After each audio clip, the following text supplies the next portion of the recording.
नमस्कार। वैदिक दृष्टि चैनल में हम विवाह पर एक सीरीज शुरू करने जा रही हैं।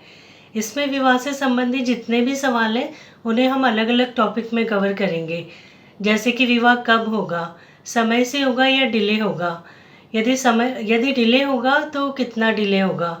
इसके अलावा जीवन साथी का स्तर, जीवन साथी की सुंदरता, परस्पर आकर्षण, निष्ठावान या परवाह करने वाला जीवन साथी, बिजनेसमैन होगा या जॉब करने वाला होगा। इसके अलावा कुंडली मिलान, जिसमें कि अष्टकूट मिलान ही पर्याप्त नहीं होता, हमें व्यक्तिगत कुंडली का भी अध्ययन करना होता है। और विवाह का मुहूर्त चयन करते हुए हमें विशेष रूप से किन किन बातों का ध्यान रखना चाहिए। इस प्रकार से 10 अलग अलग टॉपिक्स हैं। जो भी विवाह से संबंधित सवाल होते हैं उन्हें हम इन टॉपिक्स में कवर करेंगे। अब हम देख लेते हैं विवाह के लिए कौन कौन से ग्रह और भाव उत्तरदायी हैं। कुंडली में विवाह के लिए मुख्य रूप से हम शुक्र, बृहस्पति और सप्तमेश, इन 3 ग्रहों का मुख्य रूप से अध्ययन करती है।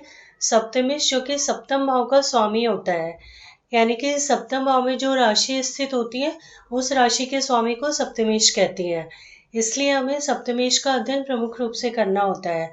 और नाड़ी ज्योतिष में मंगल को पति का कारक और शुक्र को पत्नी का कारक माना जाता है। इसलिए हम ग्रहों में शुक्र, बृहस्पति, मंगल और सप्तमेश, इन 4 ग्रहों का अध्ययन मुख्य रूप से करते हैं।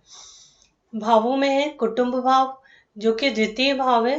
द्वितीय भाव से पारिवारिक खुशियां और परिवार की उन्नति देखी जाती है। और जब विवाह के उपरांत संतान प्राप्ति होती है तब परिवार में वृद्धि और विस्तार होता है।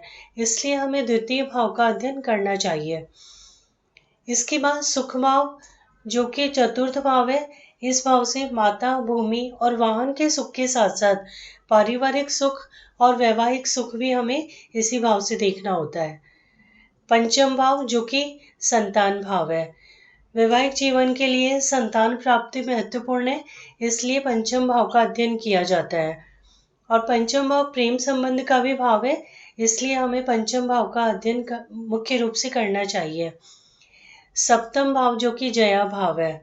सप्तम भाव विवाह का कारक भाव भी है, इसलिए हमें सप्तम भाव का अध्ययन करना होता है।